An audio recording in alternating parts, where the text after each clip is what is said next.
Hello दोस्तों, कैसे हैं आप सब। आज मेरे डिजिटल कंप्यूटर एकेडमी चैनल में आपका स्वागत है। तो आज मैं आपके लिए लेके आया हूं, जो भी लोग बेल्ट्रॉन डाटा एंट्री ऑपरेटर का तैयारी कर रहे हैं उनके लिए एमएस वर्ड का जो टॉप क्वेश्चन है, जो एग्जाम में पूछा भी गया है और आने वाला जो 23 तारीख को एग्जाम था उसमें भी आपका ये सब क्वेश्चन पूछा गया है। तो आप अगर बेल्ट्रॉन डाटा एंट्री ऑपरेटर का तैयारी कर रहे हैं तो आप वीडियो को स्किप नहीं करें, एक एक वीडियो को देखें। इसमें 15 क्वेश्चन 16 क्वेश्चन है जो आपको 15 नंबर तो कंफर्म ला के देंगे। तो यहाँ से आप अपने बेल्ट्रॉन का डाटा एंट्री ऑपरेटर का आसानी से तैयारी कर सकते हैं। तो ज्यादा देर न करते हुए हम लोग सबसे फर्स्ट नंबर क्वेश्चन पे चलते हैं। पहला जो क्वेश्चन है हमारा, इक्वेशन मोड इनेबल करने का शॉर्टकट की क्या बात होता है। तो देखिए, इक्वेशन का जो मोड होता है तो यहाँ पे 4 ऑप्शन दिया गया है। तो इसमें इसका आंसर राइट आंसर होगा, इसका हमारे पास राइट आंसर होगा ऑल्ट के साथ इक्वल टू। ये जो आंसर है ये सही आंसर है, क्योंकि इक्वेशन मोड ऑन करने के लिए ये शॉर्टकट तरीका है। कंट्रोल बी तो बोल्ड का होता है और कंट्रोल ई सेंटर अलाइनमेंट का होता है, और इनमें से कोई नहीं ऑप्शन होगा ही नहीं। ठीक है, तो इसका राइट आंसर होगा ए। अब आते हैं दूसरे नंबर क्वेश्चन पे। दूसरा नंबर जो क्वेश्चन है हमारा, एमएस वर्ड डॉक्यूमेंट में स्पेलिंग एरर को चेक करने में हेल्प करता है। देखिए, ये बहुत इंपॉर्टेंट क्वेश्चन है। ये क्वेश्चन पिछली बार भी एग्जाम में पूछा था बेल्ट्रॉन के 2019 में। तो एमएस वर्ड में स्पेलिंग एरर को चेक करने के लिए ऑटो करेक्ट ऑप्शन का हम लोग यूज करते हैं, ऑटो करेक्ट का, क्योंकि ऑटो टेक्स्ट कोई ऑप्शन होता ही नहीं है, ऑटो फॉर्मेट भी नहीं होता है और ऑटो फिल कोई ऑप्शन एमएस वर्ड में होता ही नहीं है। तो ऑटो करेक्ट ऑप्शन जो होगा आपका राइट आंसर होगा। अब ज्यादा देरी न करते हुए हम लोग तीसरे क्वेश्चन पे बढ़ते हैं। और देखिए, वीडियो को स्किप नहीं करिएगा, क्योंकि अगर लास्ट तक देखिएगा तो आपको बहुत ही फायदा देगा। क्योंकि ये जो क्वेश्चन जो सेट किया गया ना, बहुत ही एक्सपर्ट के माध्यम से क्वेश्चन सेट करके दिया जा रहा है, जो आपको एकदम बेल्ट्रॉन के एग्जाम में 100% फायदेमंद साबित होगा। तो तीसरा क्वेश्चन है, एमएस वर्ड में अगर ग्रामेटिकल एरर हो जाता है, तो अगर कोई ग्रामर टाइप का अगर कोई गलती हो जाता है, तो जो हमारा जो शब्द होता है उसके नीचे कैसे किस कलर का अंडरलाइन बनता है। तो देखिए, रेड अंडरलाइन नहीं बनता है, क्योंकि रेड अंडरलाइन तब बनता है जब हम कोई वर्ड गलती लिखते हैं, तब रेड अंडरलाइन बनता है। और ग्रामेटिकल कोई एरर होता है तो ग्रीन अंडरलाइन बनता है। ठीक है, तो इसका राइट आंसर होगा ग्रीन अंडरलाइन। अब अगले क्वेश्चन की तरफ हम लोग बढ़ते हैं। डॉक्यूमेंट विंडो को स्प्लिट करने के लिए शॉर्टकट की क्या होता है। तो अगर किन्हीं को इसका आंसर मालूम है तो जल्दी जल्दी कमेंट बॉक्स में लिखिए, मैं उनको समय दे रहा हूं थोड़ा सा, वो कमेंट कर सकते हैं इसका राइट आंसर क्या होगा। क्योंकि शॉर्टकट की से बहुत सारे क्वेश्चन आ रहा है, तो शॉर्टकट की पे भी ज्यादा ध्यान देना है। तो इसका राइट आंसर होगा कंट्रोल ऑल्ट के साथ एस।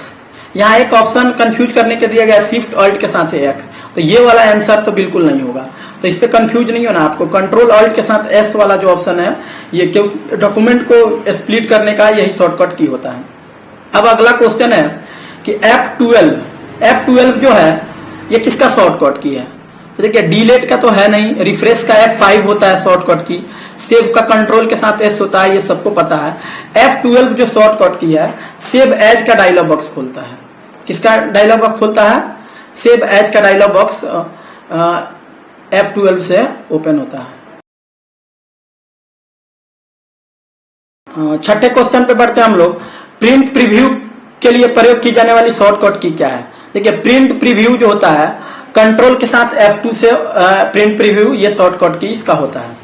क्योंकि ये बाकी जो ऑप्शन है ये रॉन्ग है, तो इस पे आपको ध्यान नहीं देना। तो एकदम शॉर्टकट की आपको हर हाल में याद कर लेना है। ठीक है, तो आप चैनल को अगर सब्सक्राइब नहीं किए तो एक बार चैनल को सब्सक्राइब भी कर लीजिए, क्योंकि फिर कल वर्ड से रिलेटेड आपको कल फिर 20-25 क्वेश्चन आपको इंपॉर्टेंट जो क्वेश्चन है कल वर्ड से रिलेटेड फिर आपको क्वेश्चन मिलेंगे।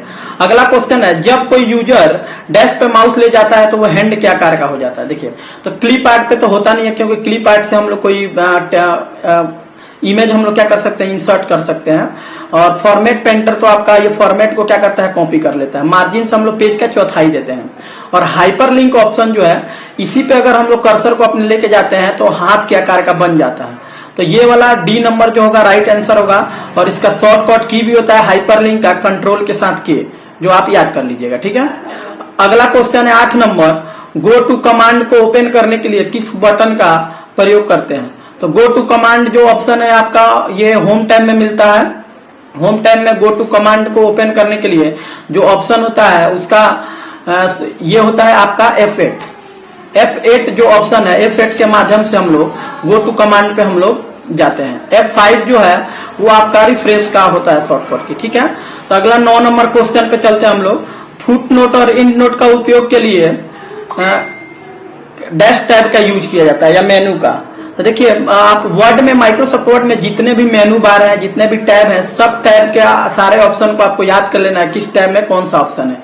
तो फुट नोट और एंड नोट जो ऑप्शन होता है वो रेफरेंस टैब में होता है। किसमें होता है?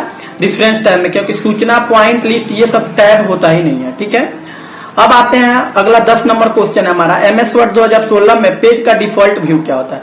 यानी इसका मतलब ये हुआ कि जब हम लोग पेज को जब ओपन करते हैं सबसे पहले, तो जो डिफॉल्ट व्यू होता है वो क्या होता है। तो एमएस वर्ड 2016 में या 2000 आपका 10 हो गया या कोई भी वर्जन हो, अगर हम लोग एमएस वर्ड में जो पहला पेज ओपन करते हैं तो डिफॉल्ट मतलब होता है ऑटोमेटिक प्रिंट लेआउट में वो खुलता है, नॉर्मल में नहीं खुलता, प्रिंट लेआउट में। इसको याद कर लेना है आपको। फिर 11 नंबर क्वेश्चन आते हैं, एमएस वर्ड में ट्रांसलेट ऑप्शन किस टैब में उपलब्ध होता है। तो ट्रांसलेट जो ऑप्शन आता है आपका रिव्यू टैब में आता है। किस टैब में आता है?